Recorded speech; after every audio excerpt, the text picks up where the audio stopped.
ओम शांति।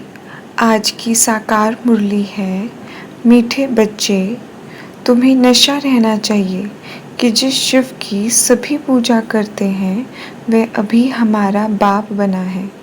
हम उनके सम्मुख बैठे हैं। प्रश्न है, मनुष्य भगवान से क्षमा क्यों मांगते हैं? क्या उन्हें क्षमा मिलती है? उत्तर, मनुष्य समझते हैं हमने जो पाप कर्म किए हैं उसकी सजा भगवान धर्मराज से दिलाएंगे, इसलिए क्षमा मांगते हैं। लेकिन उन्हें अपने कर्मों की सजा भोगने के रूप में भोगनी ही पड़ती है। भगवान उन्हें कोई दवाई नहीं देता। गर्भ जेल में भी सजाएं भोगनी है। साक्षात्कार होता है कि तुमने यह किया है, ईश्वरीय डायरेक्शन पर नहीं चले हो, इसलिए यह सजा है। गीत है, तूने रात गवाई सो के। ओम शांति। यह किसने कहा? रूहानी बाप ने कहा।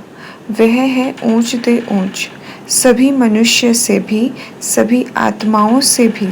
सब में आत्मा ही है ना। शरीर तो पाठ बजाने के लिए मिला है। बाबा कहते, अभी तुम देखते हो सन्यासियों आदि के शरीर का भी कितना मान होता है, अपने गुरुओं आदि की कितनी महिमा करते हैं। ये बेहद का बाप तो गुप्त है ना। तुम बच्चे समझते हो शिव बाबा ऊंच ते ऊंच है, उनसे ऊंच कोई है नहीं। धर्मराज भी उनके साथ है, क्योंकि भक्ति मार्ग में क्षमा मांगते हैं। हे भगवान, क्षमा करना। अब भगवान क्या करेंगे? यहाँ गवर्नमेंट तो जेल में डालेगी, वह धर्मराज गर्भ जेल में दंड देते हैं। भोगना भी भोगनी पड़ती है, जिसको कर्म भोग कहा जाता है। अभी तुम जानते हो कर्म भोग कौन भोगते हैं, क्या होता है। कहते हैं, हे प्रभु क्षमा करो, दुख हरो, सुख दो। अब भगवान कोई दवाई करते हैं क्या? वह तो कुछ कर ना सके, तब भगवान को क्यों कहते हैं? क्योंकि भगवान के साथ फिर धर्मराज भी है। बुरा काम करने से जरूर भोगना पड़ता है। गर्भ जेल में सजा भी मिलती है। साक्षात्कार सब होते हैं, बगैर साक्षात्कार सजा नहीं मिलती। गर्भ जेल में तो कोई दवाई आदि नहीं है, वहाँ सजा भोगनी पड़ती है। जब दुखी होते हैं तब कहते हैं, भगवान इस जेल से निकालो। अभी तुम बच्चे किसके सामने बैठे हो? ऊंच ते ऊंच बाप है, परंतु है गुप्त। और सभी हैं तो बाबा कहते, और सभी के तो शरीर देखने में आते हैं। यहाँ शिव बाबा को तो अपना हाथ पांव आदि है नहीं, फूल आदि भी कौन लेंगे? इसके हाथ से ही लेना होगा अगर चाहे तो, परंतु कोई से भी लेते नहीं। बाबा कहते, जैसे वह शंकराचार्य कहते हैं हमको कोई छुए नहीं, तो बाप कहते हैं हम पतितों का कुछ भी कैसे लेंगे, हमको फूल आदि की दरकार नहीं। भक्ति मार्ग में सोमनाथ आदि के मंदिर बनते हैं, फूल चढ़ाते हैं, परंतु मुझे तो शरीर है नहीं, आत्मा को कोई छुएगा कैसे? कहते हैं हम पतितों से फूल कैसे लेवें, कोई हाथ भी नहीं लगा सकते, पतितों को छूने भी ना दें। आज बाबा कहते कल फिर जाकर नरकवासी बनते हैं, ऐसे को तो देखे भी नहीं। बाप कहते हैं मैं ऊंच ते ऊंच हूँ, तो बाबा कहते इन सब सन्यासियों आदि का भी ड्रामा अनुसार उद्धार करना है। मुझे कोई जानता ही नहीं। शिव की पूजा करते हैं, परंतु उनको जानते थोड़ी ही हैं कि यह गीता का भगवान है और यहाँ आकर ज्ञान देते हैं। गीता में कृष्ण का नाम डाल दिया है, कृष्ण ने ज्ञान दिया, बाकी शिव क्या करते होंगे? तो मनुष्य समझते हैं वे आते ही नहीं। अरे पतित पावन कृष्ण को थोड़ी ही कहेंगे, पतित पावन तो मुझे कहते हैं ना। तुम्हारे में भी कोई थोड़े हैं जो इतना रिगार्ड रख सकते हैं। रहते कितना साधारण है, समझाते भी हैं, मैं इन साधुओं आदि सबका बाप हूँ। जो भी शंकराचार्य आदि हैं, इन सब की आत्माओं का मैं बाप हूँ। शरीरों के बाप जो हैं वह तो हैं ही, मैं हूँ सभी आत्माओं का बाप। तो बाबा कहते, मेरी सब पूजा करते हैं। अभी वह यहाँ सम्मुख बैठे हैं, परंतु सभी समझते थोड़ी ही हैं कि हम किसके सामने बैठे हैं। आत्माएं जन्म जन्मांतर से देह अभिमान पर हिरी हुई हैं, इसलिए बाप को याद नहीं कर सकते, देह को ही देखते हैं। देही अभिमानी हो तो उस बाप को याद करें और बाप की श्रीमत पर चले। बाप कहते हैं, मुझे जानने के लिए सब पुरुषार्थी हैं, अंत में मुझे देही अभिमानी बनने वाले ही पास होंगे।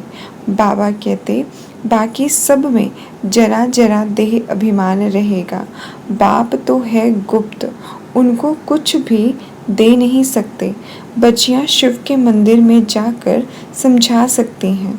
कुमारियों ने भी शिव बाबा का परिचय दिया है तो कुमार कुमारियां दोनों ज़रूर।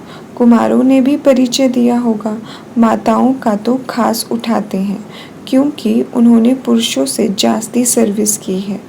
बाबा कहते, तो बच्चों को सर्विस का शौक़ होना चाहिए, जैसे उस पढ़ाई का भी शौक़ होता है ना। वह है जिस्मानी और यह है रूहानी। जिस्मानी पढ़ाई पढ़ेंगे, ये ड्रिल आदि सीखेंगे, मिलेगा कुछ भी नहीं। बाबा कहते, समझो अभी किसको बच्चा जन्मता है तो धूमधाम से उनकी छठी आदि बनाते हैं, परंतु वे पाएंगे क्या? इतना समय ही नहीं जो कुछ पा सकें। यहाँ से भी जाकर जन्म लेते हैं, परंतु वह भी समझेंगे तो कुछ नहीं ना। यहाँ का बिछुड़ा हुआ होगा तो जो सीख कर गया होगा उसी अनुसार छोटेपन में ही शिव बाबा को याद करता होगा। यह तो मंत्र है ना, छोटे बच्चों को सिखलाएंगे, वह बिंदु आदि तो कुछ समझेगा नहीं, सिर्फ शिव बाबा कहते रहेंगे। तो बाबा कहते हैं, शिव बाबा को याद करो तो स्वर्ग का वर्षा पाएंगे। ऐसे उनको समझाएंगे तो वह भी स्वर्ग में आ जाएंगे, परंतु ऊंच पद नहीं पा सकेंगे। ऐसे बहुत बच्चे आते हैं, शिव बाबा करते रहते हैं, फिर अंतमति सुगति हो जाएगी। बाबा कहते, ये राजधानी स्थापन हो रही है। अब मनुष्य शिव की पूजा करते हैं, परंतु जानते थोड़ी ही हैं। जैसे छोटा बच्चा शिव बाबा कहते समझते नहीं। यहाँ भी पूजा करते हैं, परंतु पहचान कुछ भी है नहीं, तो उनको बतलाना चाहिए, तुम जिसकी पूजा करते हो वह ज्ञान का सागर, गीता का भगवान, वह हमको पढ़ा रहे हैं। इस दुनिया में और कोई मनुष्य नहीं जो कहे कि शिव बाबा हमको राजयोग पढ़ा रहे हैं। यह सिर्फ तुम बच्चे जानते हो, सो भी भूल जाते हो। भगवानुवाच, मैं तुमको राजयोग सिखाता हूँ। किसने कहा? भगवानुवाच, काम महाशत्रु है, इस पर जीत पहनो, पुरानी दुनिया का संन्यास करो। तुम हठ योगी, हद के सन्यासी हो। वह है शंकराचार्य, यह है शिवाचार्य, वह हमको सिखलाते हैं। कृष्ण आचार्य नहीं कह सकते। तो बाबा कहते, वह तो छोटा बच्चा है, सतयुग में ज्ञान की दरकार नहीं रहती है। तो बाबा कहते हैं, जहाँ जहाँ शिव के मंदिर हैं वहाँ तुम बच्चे बहुत अच्छी सेवा कर सकते हो। शिव के मंदिरों में जाओ, माताओं का जाना अच्छा है, कन्याएं जाएं तो उससे भी अच्छा है। अभी तो हमको बाबा से राज्य भाग्य लेना है। बाप हमको पढ़ाते हैं, फिर हम महाराजा महारानी बनेंगे। बाबा कहते, ऊंच ते ऊंच बाप ही है, ऐसी शिक्षा कोई मनुष्य दे ना सके। यह है ही कलयुग। सतयुग में था इनका राज्य, ये राजा रानी कैसे बने, किसने राजयोग सिखलाया, तो सतयुग के मालिक बने। बाबा कहते, जिसकी तुम पूजा करते हो वह अभी हमको पढ़ाकर सतयुग का मालिक बनाते हैं। ब्रह्मा द्वारा स्थापना, विष्णु द्वारा पालना, पतित प्रवृत्ति मार्ग वाले ही पावन प्रवृत्ति मार्ग में जाते हैं। कहते भी हैं ना, बाबा हम पतितों को पावन बनाओ, पावन बनाकर यह देवता बनाओ। बाबा कहते वह है प्रवृत्ति मार्ग। निर्वर्ती मार्ग वाले का गुरु बनना ही नहीं है। जो पवित्र बनते हैं उनके गुरु बन सकते हैं। ऐसे बहुत कंपेनियन भी होते हैं, विकार के लिए शादी नहीं करते हैं। तो तुम बच्चे ऐसी ऐसी सर्विस कर सकते हो। अंदर में शौक होना चाहिए, हम बाबा के सपूत बच्चे बन क्यों ना जाकर सर्विस करेंगे। पुरानी दुनिया का विनाश सामने खड़ा है। अब शिव बाबा कहते हैं कृष्ण तो हो ना सके, वह तो एक ही बार सतयुग में होगा। तो बाबा कहते दूसरे जन्म में वही फीचर्स, वही नाम थोड़ी ही होगा। 84 जन्म में 84 फीचर्स। कृष्ण का ज्ञान किसको सिखला ना सके, वह कृष्ण कैसे यहाँ आएंगे। बाबा कहते हैं अभी तुम इन बातों को समझते हो। आधा कल्प अच्छे जन्म होते हैं, फिर रावण राज्य शुरू होता है। मनुष्य हूबहू जैसे जानवर मिसल बन जाते हैं, एक दो में लड़ते झगड़ते रहते हैं। तो रावण का जन्म हुआ ना, बाकी 84 लाख जन्म तो है नहीं। इतनी वैरायटी है, जन्म थोड़ी ही इतने लेते हैं।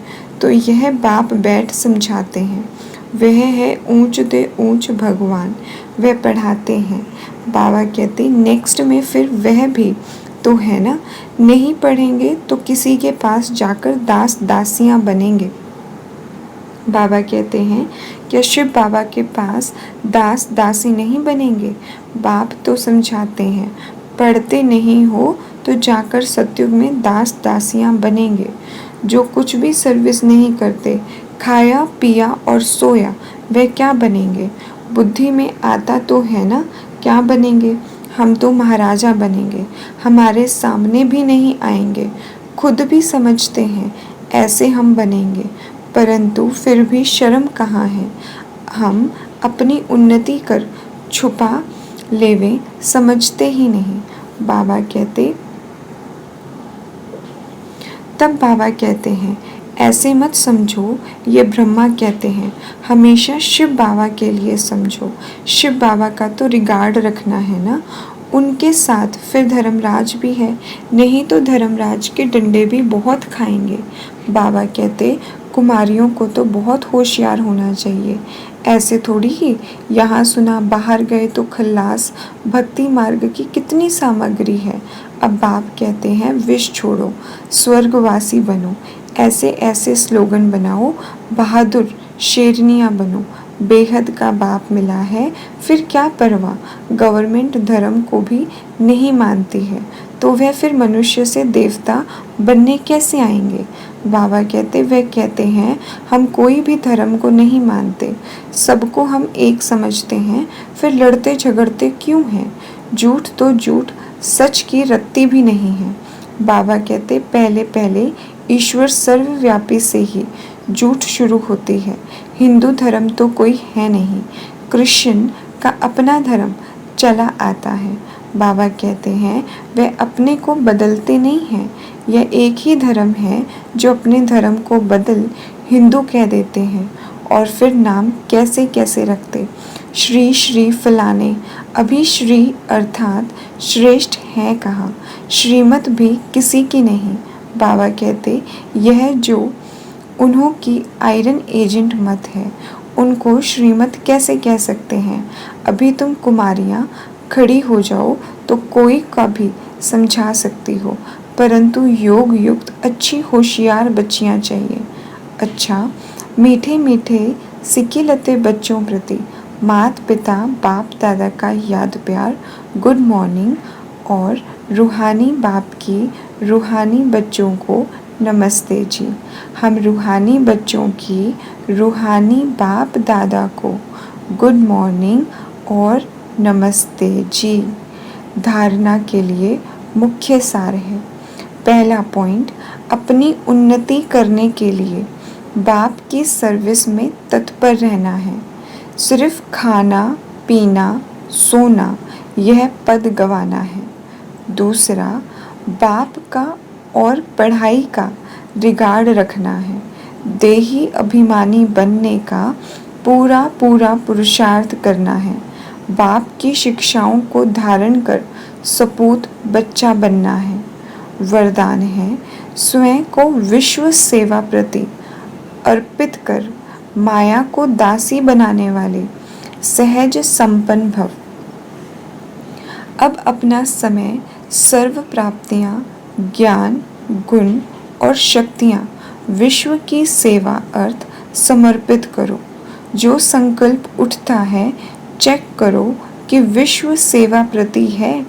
ऐसे सेवा प्रति अर्पण होने से स्वयं सहज संपन्न हो जाएंगे।